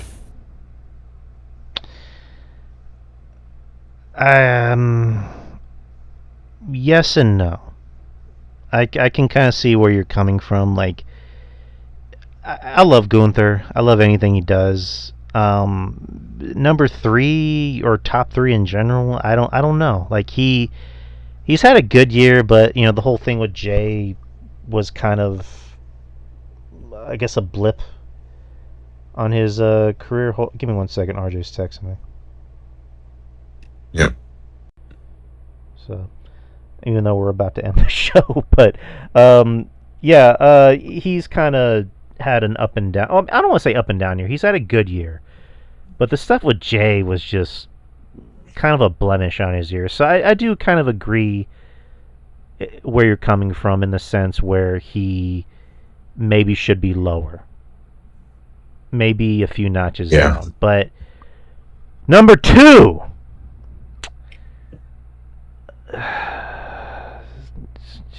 John Moxley. No. This list, like, I already saw how the list was going, and you can tell that's definitely New Japan, AEW, like wrestle heavy. Yeah, just no. Like, John Moxley and the Death Riders were recently the single reason why people tuned out from watching AEW. Just single reason. And you're gonna put him in number 2? No. Like, obviously there's some bias. Like, if he was like at top 25, maybe, because I'm not gonna just shit on him. I still think it's too high, but I'll say like top 40, top 50. But that's like stretching it. No, number 2, no, absolutely not. Whatever this guy is smoking, don't give me it, because I don't want to. Again, it's brain rot. Like, I don't want to rot my brain. Like, just number 2, really, like, seriously, what are people smoking, sniffing, snorting, shooting up, rolling? I don't know. Like what? Like again, Well, all rhetorical questions, but yeah, just no, no, no. well, Ruben. I'm glad you asked that question. Why he's number two? It wasn't always pleasant to watch, but Jon Moxley's fourth run with the AEW World title was certainly impressive. Spanning across 10 months and 7 successful title defenses against both legends like Cope and Samoa Joe, and hungry contenders including Jay White and Powerhouse Hobbs. Received many an assist from his Death Riders compatriots, who were always nearby to lend a helping hand or a plastic bag.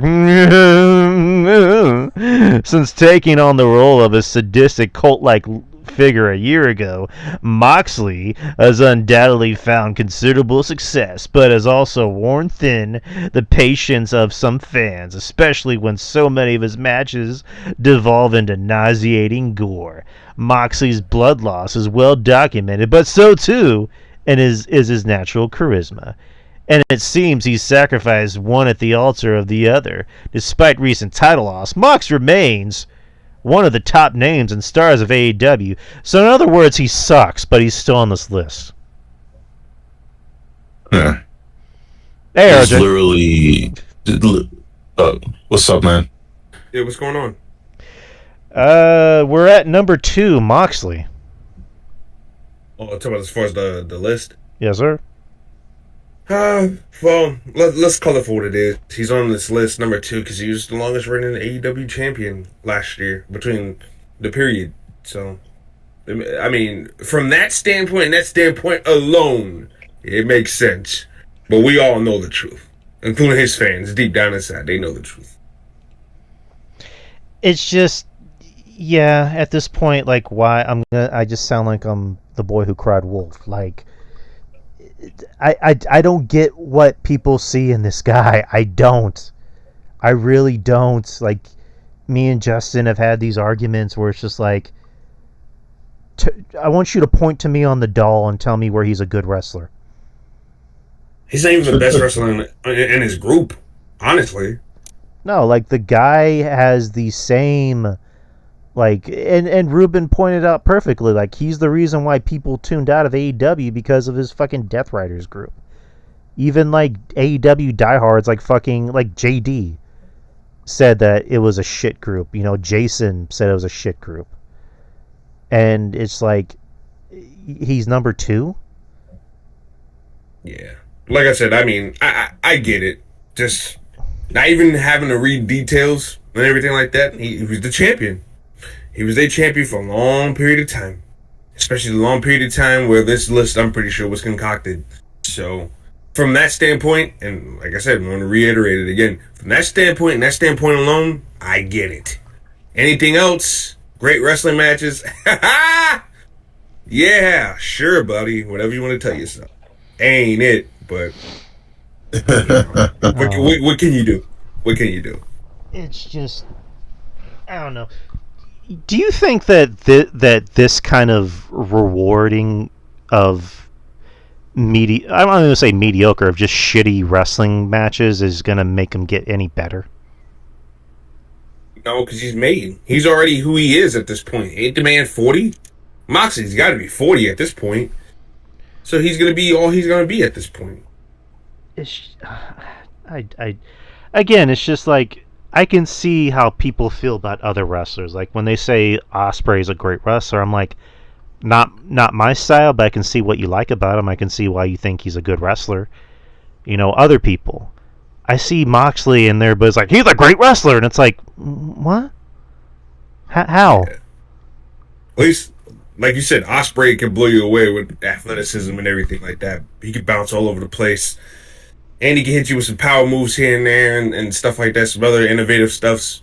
So, I mean, there's something there, you know what I'm saying? Even if you don't like the fact that he has a cell and this, that, and the other, which I know that's a point of contention with a lot of people.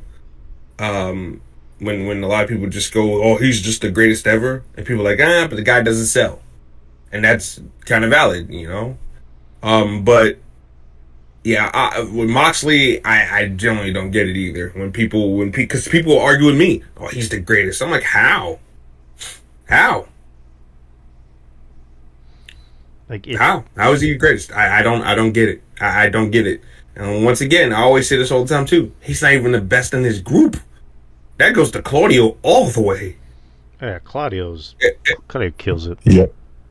Yeah, Claudio's a fucking freak of nature, and he can wrestle in any company too, and still kill it.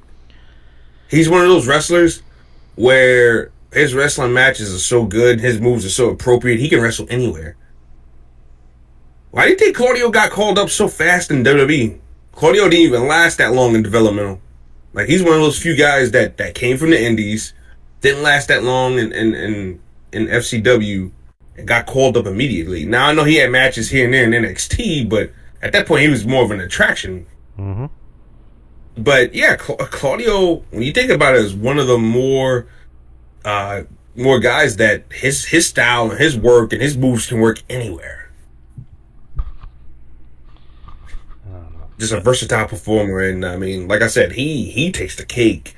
And as much as I don't care for Wheeler Useless is better than John Moxley.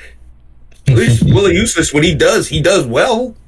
That technical wrestling shit, he does it well. And then they got Garcia now. Garcia's better than Moxley too. Once again, I mean, him and Wheeler Useless pretty much do the same thing, but what they do it well. They do it well. So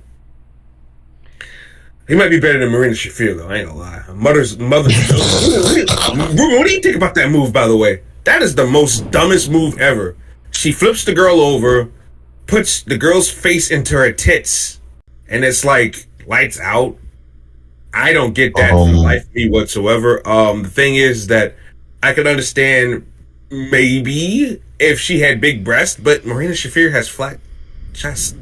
Oh, like, her boobs ain't big. Like, it's not. I don't get that move for the light. She needs to change that. Quick, fast, and hurry. A simple ankle lock would do, sweetheart. An ankle lock, or a guillotine choke, or a dragon sleeper. I mean, but that, or a gata katami, like, all that stuff works. But that, you putting somebody's face in your non-existent breast, yeah, sure. That works out quite nicely. Jesus Christ. I mean, it's to be expected from over there. That's why you gotta have creative meetings. You gotta have production meetings. You gotta, tell people no sometimes. You gotta be, listen, like, don't do that. It's fine. Don't do that. Like, try something else. Do another finishing move. Try another submission move. Don't do that. Because you're already not taking it seriously. You're going to be taken even less seriously. It doesn't make any sense. Like, it's not logical. She was like, shot, pair double D's. Okay. Even then, that wouldn't suit her character. Right. And she's supposed to be in this group, It's just, again, it's AEW. Like 90% of the stuff they do that doesn't make any sense. And it's weird though, because her husband is one of the best. Like, Roderick Strong is one of the best. Like, you can twist the valve in his back and he goes to work. He goes to work and has these crazy matches or whatever. You mean to tell me Roderick Strong can't sit his wife down and go, "Hey, honey, this ain't working. Maybe steal my move. Maybe do the stronghold or something." Like, I know Jericho's here, but like, let's put a twist on it. Lock up the leg and put the knee in the back and kind of do a sharpshooter meets a lion tamer. Like, do something different, man. It does that doesn't work. And you notice one thing though. You notice one thing too, right? I don't even know the last time she even had a match on television. Which goes to show you that this is a Moxley favorite and not something Tony Khan necessarily wants to do himself personally. I've noticed that with a couple of people, because me and my nephew was talking a little bit yesterday, and we were talking about how Rocky Romero is in Don Callis, right? But Rocky Romero has no matches whatsoever because, and I told my nephew, I said Rocky Romero is a career faction hoe. Like, he is. Like, he's always in a faction. Yeah. Now currently, obviously Don Callis family, but before that he was in Chaos with Show and Yo doing Roppongi 3K. Then before that, Roppongi Vice with Trent. Then before that, Forever Hooligans were Alex Kozlov, and then Remorse Corps and all these other various factions over the years, and Ring of Honor and PWG and Japan. So I mean, he's a career faction hoe. That's his thing. But he's never a guy that stood out on his own. And Tony Khan does not let that guy wrestle at all. And if he does, it's in a big group union and he loses. Definitely something going on there. Yeah, definitely. Definitely. But RJ, do you want to do a show tomorrow? Oh yeah, let's do a show tomorrow. I ain't got nothing else to do. All right. Do you wanna go over this list tomorrow? Just want to get we your can go thoughts over the on a list few properly. Yeah. We right. can definitely do that. All right, sweet. And we can talk about that awesome fucking Wolverine trailer, by the way. That just dropped. I just saw it. I was like, ooh. Ruben, did you see that? The trailer for the Wolverine game? I saw like bits and pieces of it. I gotta watch it tonight before going to bed. Yeah, but dude, I heard a lot of good things about it though. It is everything you want a Wolverine game to be and more. Like it's we finally got a date. It's coming out next year for fall, but it looks I mean, listen, you guys aren't too down bad, because I've been waiting for Metroid Prime 4 for 8 years, because that game was originally announced back in 2017. I remember because I was out, and then it got scrapped in 2019. We didn't hear anything all the way until the past year or so. So you guys are getting the game. You guys gonna get the game. I mean, I'm gonna play too. I'm gonna play the Wolverine game, but just let you know, development hell is real. So at least you guys don't gotta wait 8 years for a Wolverine game. I know what you mean. It's just it always like gets you. You get hyped, and then it's like coming out fall 2026. I'm like, fuck! Like, I want it now. Yeah. But yeah, it looks fucking gorgeous. The voice actor is RJ. You might know this. He played Weather Wizard on The Flash. Weather Wizard. I'm still getting up, so my memory's got to get unjogged a little bit. Isn't it? It's funny. His last name is McIntyre. I think his name is Henry McIntyre. Henry McIntyre. Hold on. Oh, okay. Yeah, I remember this guy. Liam McIntyre. There you go, Liam McIntyre. He was the one that wore the leather jacket, or whatever jacket. Who's also Australian, like Hugh Jackman. So, but that's probably why they got him to do the role. Probably. Yeah, probably. But looks a lot of fun. And then we can also talk about Marvel Zombies. Did you watch it? No, not yet. Okay. I've been asleep all day. Okay, yeah. Literally. All 4 episodes came out, and I'm gonna say this: better, much better than What If. 1,000 times better than What If.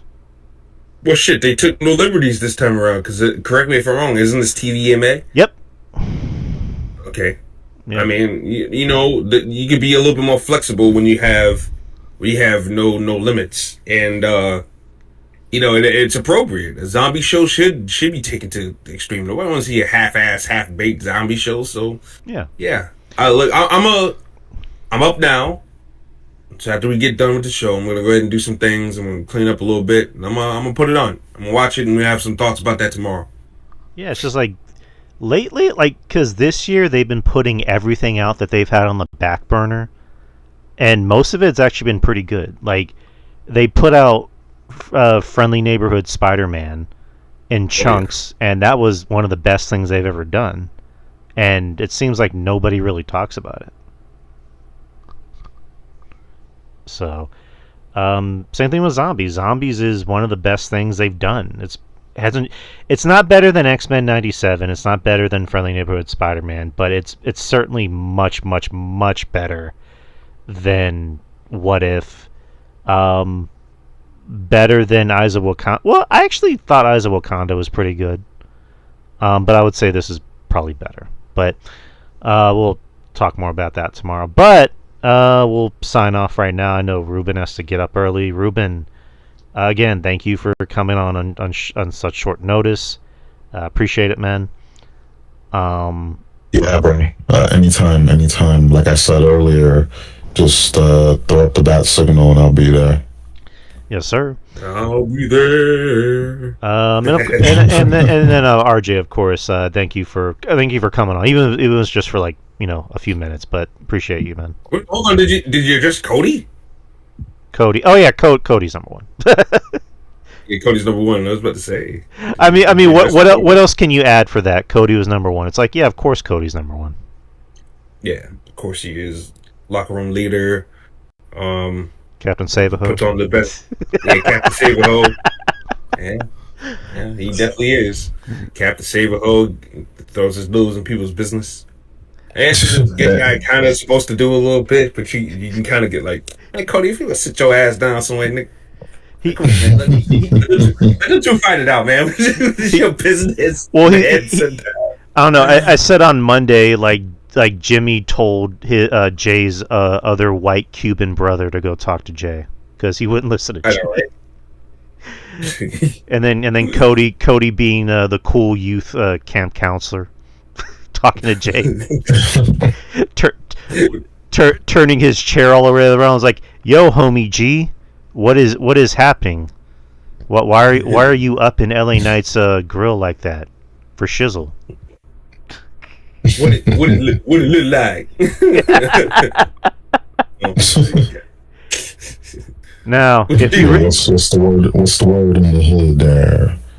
Now, J man, if you really want to get in touch with another J man, his name is Jesus, and he's all about that life, yo. He pulls out a pamphlet for the Jehovah's Witness or whatever. I think you might need to read this. A bunch of homies were not too happy about what Jay was doing, if you feel me, and they nailed him to a cross, homie. While his daddy would just let that BS happen. Know what I mean? Yeah. I went a little bit too Absolutely. far. I think I went a little bit too far. But anyways, but yeah, thanks guys. RJ, I'll see you tomorrow morning. And Ruben, did you still want to do something this weekend?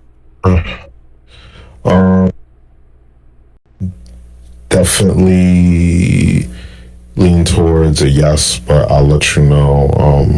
It's just been super busy, but I'll definitely let you know. Yeah. When, what time? I would say Sunday, because Saturday I'm doing the post show with Jeff. For No Mercy. Okay. So, if anything, Wait, No Mercy. Yeah, No Mercy Saturday. Yeah, is No Mercy Saturday? It's the 27th, right? I thought it was on Sunday because I thought Fine. NXT usually has their pay-per-views on Sunday. No, it's the 27th. That's a Saturday.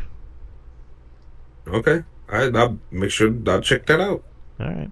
But yeah, Ruben, if you can do Sunday, that would work out well too.